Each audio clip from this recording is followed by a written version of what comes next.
Nick's trying to say something. I can't make it out. Let me see. When Honey, I Shrunk the Kids first hit theaters, it was nothing short of a cinematic surprise. It was a movie so out of the ordinary that no one saw it coming. This wild blend of science fiction, adventure, and a touch of horror kept audiences glued to their seats for years. What truly amazed people was the timing. Back then, special effects were nowhere near as advanced as they are today, which meant every shrunken prop, oversized insect, and giant blade of grass had to be created through painstaking craftsmanship and clever camera tricks. The result? A visual masterpiece that felt far ahead of its time. Many fans have often wondered how Disney, known primarily for its heartwarming fairy tales, animated classics, and romantic adventures, ended up producing something so wildly inventive and experimental. What most people don't realize is that a visionary filmmaker stood behind the idea, someone determined to push the boundaries of imagination and bring the impossible to life. Join us today as we unravel 20 weird facts about Honey, I Shrunk the Kids, 1989 that would leave you in shock. From its daring concept to the incredible creativity in every frame, get ready to relive the magic and extraordinary ideas that made this movie an unforgettable piece of film history. Stuart Gordon was behind the movie's concept. I looked around and said, well, when I was a kid, I used to play, get right down on the grass level, and imagine being really small and riding on a beetle or an ant or a bee, Yuzna told Sci-Fi Wire. He jumped right on that, and we immediately started inventing a story about some kids that get shrunk by their dad, who's an inventor. Stuart Gordon wasn't the kind of filmmaker anyone would expect to see working with Disney. Known for his wild imagination and love of the bizarre, Stuart Gordon came from the world of experimental theater, the kind where normal didn't exist. One of his earliest productions was an avant-garde, in the nude version of Peter Pan, a daring piece that hinted at the eccentric creativity that would define his career. By the mid-1980s, he had already made a name for himself as the master of cult horror. His breakout hit, Re-Animator 1985, told the gruesome tale of a scientist obsessed with bringing the dead back to life. 2 years later, he followed it up with Dolls 1987, a creepy yet oddly charming film about killer toys that came to life under the tagline, "They walk, they talk, they kill." These were not exactly the kind of movies you'd expect to see on a family-friendly platform like Disney, but something changed when Stuart Gordon became a father. After welcoming his third daughter, he started thinking differently about the stories he wanted to tell. Together with his wife, Carolyn Purdy Gordon, and his longtime collaborator Brian Yuzna, who had worked with him on both Re-Animator and Dolls, Gordon began to imagine a movie his own children could actually watch. With screenwriter Ed Naha joining the creative team, the three of them dreamed up a quirky, heartfelt story about a bumbling inventor who accidentally shrinks his kids and, in a comically disastrous turn, tosses them out with the trash. It was equal parts science fiction, family adventure, and heartfelt comedy, unlike anything Gordon had done before. When they pitched the idea to Disney, the studio saw its potential immediately. The result was a surprising collaboration, the king of campy horror with the home of Mickey Mouse. Disney gave Gordon the green light to direct, and from there, Honey, I Shrunk the Kids began its journey from wild idea to cinematic classic. We started talking about little kids playing in the backyard because that's where we were having this discussion, Yuzna said. Two classic science fiction movies also influenced the movie's concept. We would just say, we want to see the incredible shrinking man. We want to see the mysterious island, where they go up in a balloon and end up on an island with giant crabs. They got inside a beehive, which was one of the things we were interested in. We watched anything that had to do with that type of effect, Yuzna said. The first version of the Honey, I Shrunk the Kids screenplay, written by Stuart Gordon, Brian Yuzna, and Ed Naha, drew its inspiration from the 1957 science fiction classic The Incredible Shrinking Man. That film, based on Richard Matheson's 1956 novel The Shrinking Man, was focused on a confident Scot played by Grant Williams, who mysteriously begins to shrink after passing through a strange radioactive fog. Over time, Scott diminishes in size from that of a child to that of a doll, forced to battle everyday creatures including his own cat and a deadly spider that now appears monstrous. Ultimately, he faces the terrifying prospect of shrinking endlessly into the subatomic world. While Honey, I Shrunk the Kids borrowed the concept of miniaturization, it took a much lighter, more playful approach, swapping existential dread for family adventure and humor. In a Sci-Fi Wire interview, Yuzna noted that Disney's resources came in handy while the writing team was doing its research in the pre-streaming age. One of the great things about being over at a studio lot was we could just order up any movie that had to do with little people or big bugs, which is mainly what we wanted, Yuzna said. Some ideas were scrapped out of the movie. As we continued to write and rewrite the script, Jeffrey would throw concepts at us, Stuart Gordon wrote in a Talkhouse piece. Once he suggested that the minuscule kids should encounter an enormous pile of dog shit, Gordon said, as big as the Beverly Center. He had another idea that the kids should be trapped in a gigantic shopping cart, being bombarded with groceries. I assumed this was a way of having more product placement in the film so he could increase the budget without it coming out of the studio's pocket, Gordon noted. Although the scene wasn't ultimately featured in the movie, it prompted the team to develop a climactic serial sequence. The scene where inventor Wayne Szalinski is about to dip into a delectable bowl of Cheerios with his shrunken son Nick stuck in his father's bowl was Stuart Gordon's favorite scene in the flick.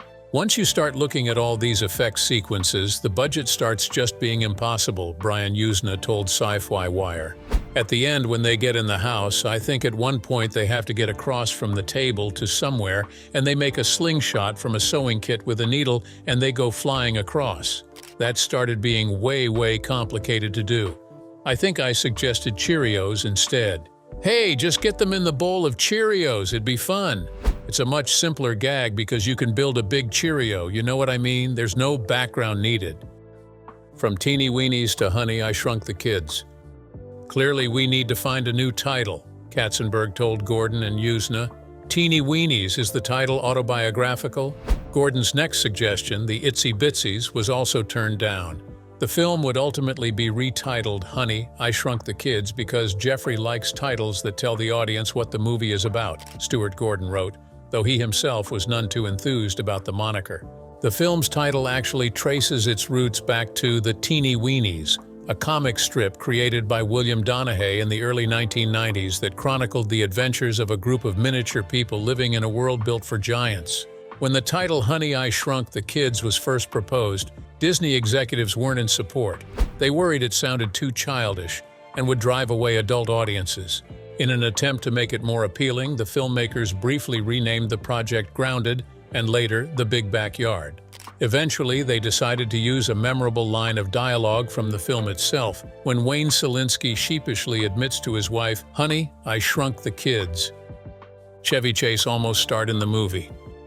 Rick was always warm but respectful, always kind, professional, and on his game. I'm so proud to have called him Dad, O'Neill, who played Amy, the daughter of Moranis' character Wayne Szalinski, tells People.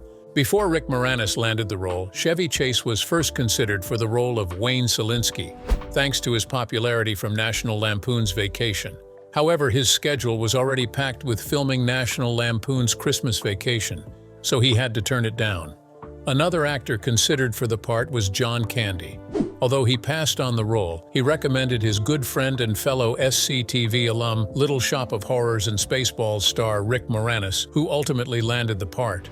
Interestingly, Fred MacMurray, who was known for his role in The Absent-Minded Professor, was also in the mix. Rick Moranis later joked that he became the Fred MacMurray of the 90s. Still on the movie's cast lists, Marcia Strassman, best known at the time for playing Julie Cotter on the sitcom Welcome Back, Cotter, was cast as Wayne's wife, Diane, who was struggling with marital issues throughout the film. The movie also needed 4 teenage leads since it was made for children.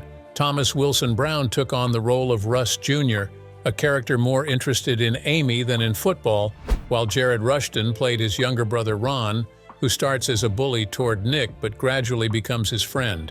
Rushton said he found the script appealing and felt his character's growth mirrored his own personality. Amy O'Neill and Robert Oliveri were chosen to play Wayne and Diane's children, Amy and Nick Szalinski. Oliveri recalled being amazed while watching his stunt double perform action scenes and later appeared as Kevin Boggs in Tim Burton's Edward Scissorhands.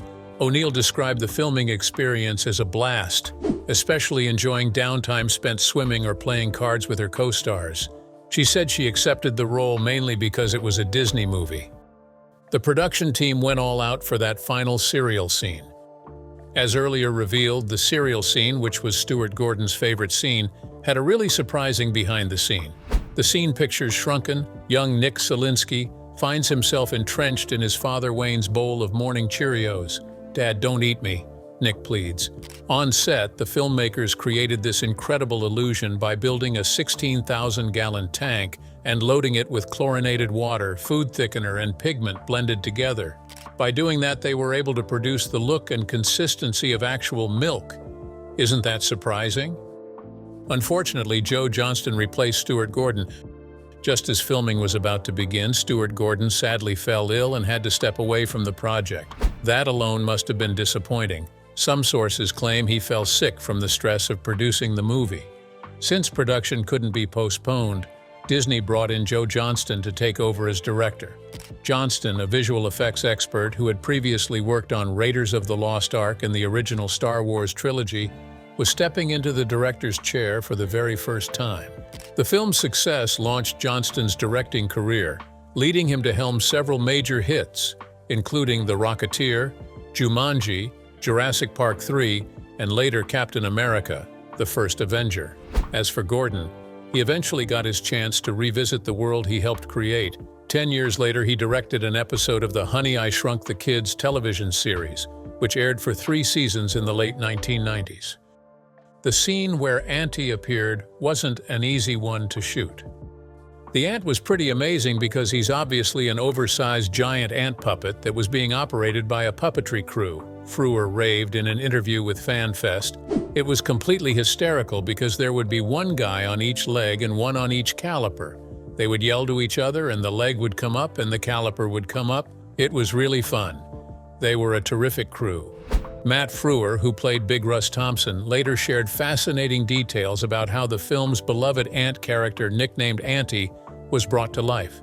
Far from a simple movie prop, Auntie was actually a giant animatronic puppet, intricately designed so that a team of skilled puppeteers could control every limb, antenna, and facial movement. A behind-the-scenes documentary released with the film revealed that Auntie's jaws were operated remotely, allowing for realistic expressions during his heartwarming and ultimately tragic scenes. In one of the movie's most emotional moments, Auntie bravely sacrifices himself to protect young Ron Thompson from a deadly scorpion attack. Miniatures assistant Peter Zamora explained that the massive puppet required between 7 and 12 people to operate at once, with different crew members controlling the legs, eyes, head, and antennae. Interestingly, Disney executives initially wanted Auntie to look less like an actual insect and more like E.T., fearing a realistic ant might scare children. Stuart Gordon disagreed, arguing that E.T. had frightened more kids than an ant ever would. To prove his point, he invited the executives to the workshop, where he demonstrated Auntie's gentle side by having the puppet affectionately nuzzle him like a horse. The display got Disney 100% convinced, and Auntie became one of the film's most endearing characters. The movie was filmed in Mexico City. When it came time to present Honey, I Shrunk the Kids to Disney executives, the filmmakers first shot some test footage in a real California backyard to give a sense of how the miniature world might look. But once the project was greenlit, the studio began searching for ways to cut costs without compromising the film's ambitious visual scale. Although the movie did picture a typical American society, it was actually filmed in Mexico. The entire suburban neighborhood, complete with multiple homes, white picket fences, and neatly trimmed lawns, was constructed on a backlot at Mexico City's famed Churubusco Studios. Churubusco, founded in 1945, had long been a cornerstone of Mexican cinema and a popular choice for American productions looking for quality filmmaking on a tighter budget. Legendary titles like Butch Cassidy and the Sundance Kid, Total Recall, and Free Willy had also filmed scenes there. It took more than 9 months to build the massive set, which included 12 fully realized house facades designed to capture the look and feel of a picture-perfect American suburb. On screen, the illusion worked beautifully. Audiences never suspected that the small-town America shown on their screens was actually nestled in the heart of Mexico City. Behind the scene of the kids' bumblebee was an impressive one too. Now we had to put the kids on the bee in front of that. And 2 ways were done. 1, we built a giant bee big enough for the kids to be on. Lay them on it, blow wind against them, rock it back and forth. The rest of the shot has a mechanical bee. A very intricate, expensive mechanical bee that has joints in it with kid puppets on it that look very accurate. This bee that was built cost probably about $30,000. The kids are about $10,000 a piece. We can make that bee fly with a motion control camera in a way that we could never do with a model and kids on the stage, Tom Smith said. As mentioned earlier, the film featured creatures beyond human understanding. Even by today's standards, the bumblebee flight sequence in the film is a remarkable piece of movie magic. When Nick Solinsky and Russ Thompson Jr. got a ride on the back of a buzzing bumblebee, the moment felt totally real. A dizzying, high-speed adventure that still holds up more than 3 decades later. As expected, bringing that sequence to life was no easy task. The production team built a massive bee model for the close-up shots with the actors, allowing them to ride and react as if soaring through the air physically, but that was just the beginning. Visual effects supervisor Tom Smith revealed that they also used a special camera rig that swooped and darted around the backyard set, mimicking the wild, unpredictable flight path of an actual bee. Smith then introduced a third, ingenious element, a $30,000 miniature robotic bee, complete with tiny replicas of the 2 boys mounted on its back. This small-scale version was used to capture subtle, realistic movements that blended seamlessly with the full-size footage. After production, editors wove together the live-action close-ups, the sweeping aerial camera shots, and the robotic bee footage, fine-tuning it all with early digital effects to create a seamless illusion of flight. We were able to cut them quickly enough and mix them up so that it gives the incredible sense of flight when you see it, Smith explained. The movie produced a very catchy opening sequence. The movie's opening sequence was a beautiful one that caught viewers' eyes. The film opened with an animated sequence showing 2 tiny children running from a record needle, a typewriter, and other menacing everyday objects as its title credits cleverly materialized. According to the graphic design site Art of the Title, the sequence created by Kroyer Films was one of the first to combine hand-drawn animations with 3D models. The team that created the sequence included Andrew Stanton, who would go on to work on Toy Story, Monsters, Inc., Finding Nemo, and Wall-E, along with Eric Stefani, an acclaimed animator and brother of Gwen Stefani. Kroyer went on to produce animated sequences for 2 other films that year, Troop Beverly Hills and National Lampoon's Christmas Vacation. That opening sequence attracted an unexpected lawsuit. The film's whimsical score was composed by James Horner. The song perfectly captured the movie's concept, especially during the animated opening credits. But what the team didn't expect was the music stirring up some unexpected controversy. Listeners quickly noticed that Horner's central theme sounded familiar. It was Powerhouse, a 1937 jazz composition by Raymond Scott, best known for its use in classic cartoons. Scott's estate soon took notice too. They discovered that the piece had been used without payment or credit, prompting them to threaten legal action against Disney. The dispute was eventually settled out of court, with Disney agreeing to pay an undisclosed sum and to update the film's cue sheets to credit Scott for his influence properly. Despite the legal issue, Horner's score remains one of the film's standout features. Produced alongside longtime collaborator Simon Rhodes and performed by the London Symphony Orchestra, the music underscores all the significant moments involving Wayne Solinsky's fantastical inventions, adding a touch of wonder, tension, and mischief that became just as memorable as the movie itself. A lot of foam was used on set. From giant broom bristles to towering blades of grass, the movie's set designers were masters at designing latex and polyurethane foam into outsized versions of everyday objects. To show the kids getting swept into Wayne Solinsky's dustpan, designers attached the giant foam bristles to a hanging screen that swept across the stage. The enormous cream-filled cookie, meanwhile, was also made out of foam, with globs of actual cream mixed in for the kids to shovel into their mouths. For the scene where Wayne lands in the Thompsons' pool, Rick Moranis jumps off a flying board in the form of a teeter-totter on a swing set. A stuntman pushed the board, sending him flying through the air and landing on a mat. Other visual effects used in stop-motion animation, puppetry, trick camera shots, and different lenses. Improvisations were made to cut down cost. They're on a set with 35 40-foot blades of grass, director Joe Johnston noted in a documentary. In a behind-the-scenes documentary, stunt coordinator Michael Cassidy explained how enormous the props had to be for the scene where Wayne accidentally sweeps up his tiny kids and their neighbors into a giant dustpan. "We had some huge, oversized pieces of machinery that came down with the kids," Cassidy said, mentioning props like a big nail made of lightweight foam that measured up to 8 feet long and several feet wide. Since Disney was worried about the budget spiraling out of control, the filmmakers had to rely on practical effects rather than expensive digital ones. This made them build real, gigantic props that matched the kids' tiny screen size. Director Joe Johnston shared that the blades of grass on the set were about 35 to 40 feet tall, while other oversized items included a 30-foot cookie, a giant Lego brick, and Wayne's massive broom.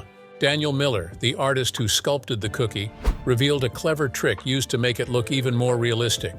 "One side of the cookie is smaller than the other," he explained, "so it seems to be going farther away than it really is."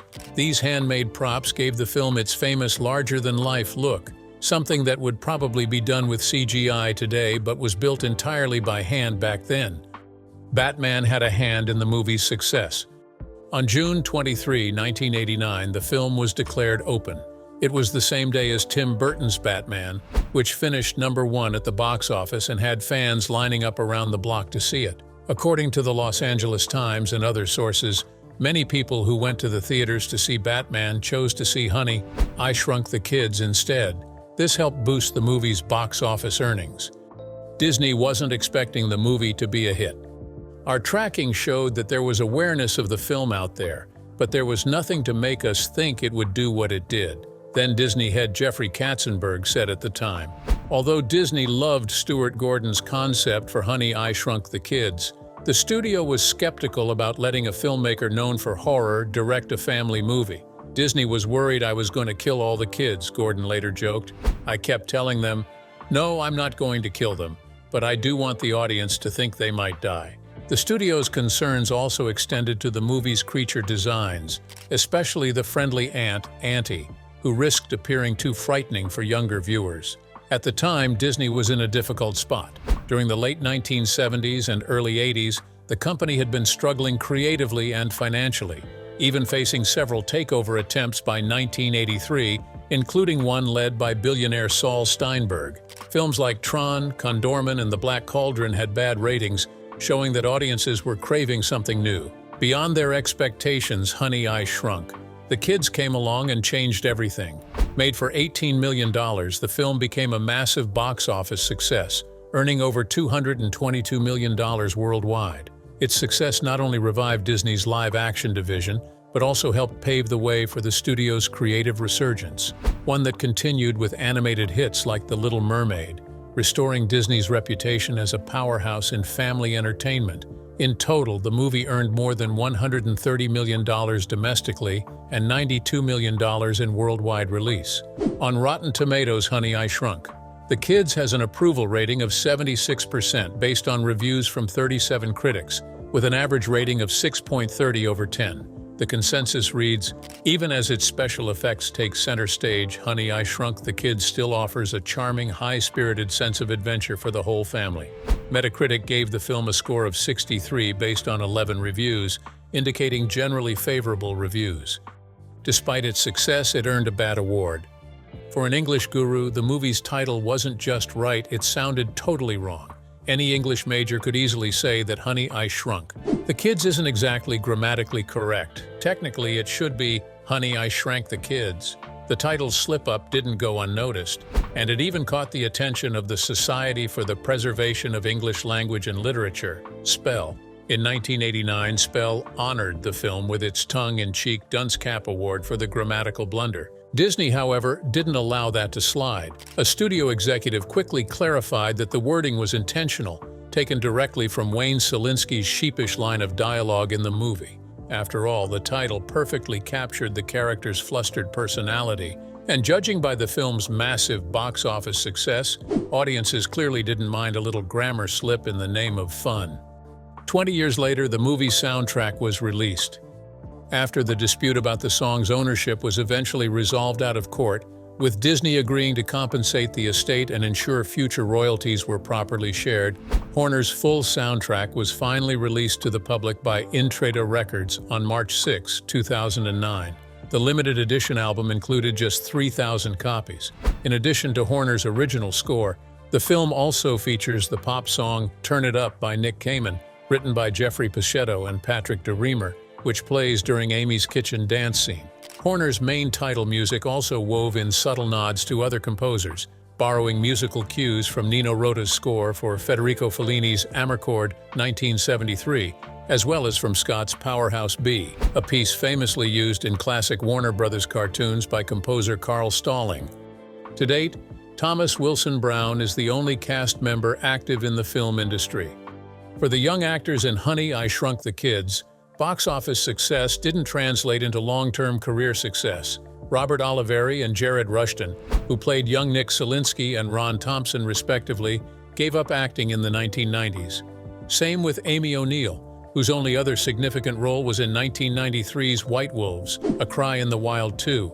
Only Thomas Wilson Brown, who played Little Russ Thompson, continues to appear in films and TV shows, though only sporadically. The adult ensemble, meanwhile, fared somewhat better. Matt Frewer has worked steadily in films and TV series like Orphan Black and 12 Monkeys. At the same time, Marcia Strassman, known for roles in MASH and Welcome Back, Kotter, made regular appearances on shows like Tremors, Highlander, and Providence until her tragic death from breast cancer in 2014. Rick Moranis also took a break from the screen. "I took a break, which turned into a longer break," Rick Moranis said at the time. "But I'm interested in anything that I would find interesting. I still get the occasional query about a film or television role, and as soon as one comes along, that piques my interest." What he has done professionally has only been topped by what he has done for his children and late wife, Thomas Brown said of Rick Moranis. One moment you'd think he's the accountant for the studio with his reserved, quiet nature.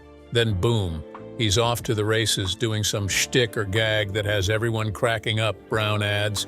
The last piece of the franchise was the television program Honey, I Shrunk the Kids, the TV show. Peter Scolari took over as Wayne, and Nick and Amy both returned as characters, roughly the same age as in the original film and played by new actors.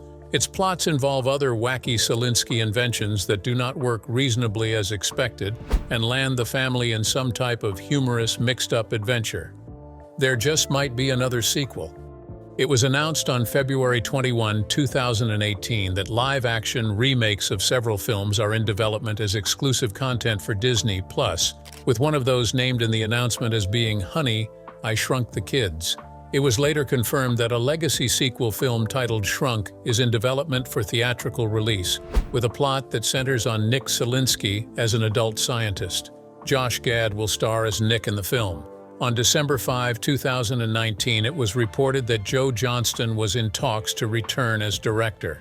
On February 12, 2020, it was reported that Rick Moranis will come out of his long semi-retirement to reprise his role as Wayne Solinsky, and that Johnston is now confirmed to direct.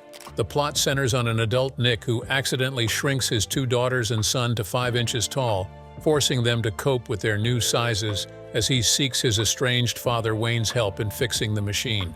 Julia Butters has been rumored to play Nick's daughter Sarah. Robin Adele Anderson has reportedly been cast as a babysitter named Teresa, who also gets shrunk.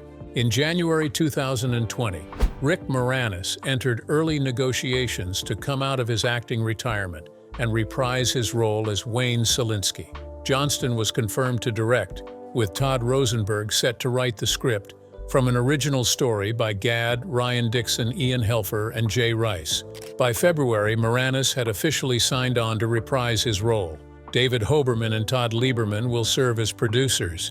The film will be a joint venture between Walt Disney Pictures and Mandeville Films, with Walt Disney Studios Motion Pictures as the distributor. Principal photography was scheduled to begin in early 2020, with filming taking place in Toronto, as well as Atlanta, Georgia. In March of the same year, filming on all Disney projects was halted due to the COVID-19 pandemic and industry restrictions worldwide.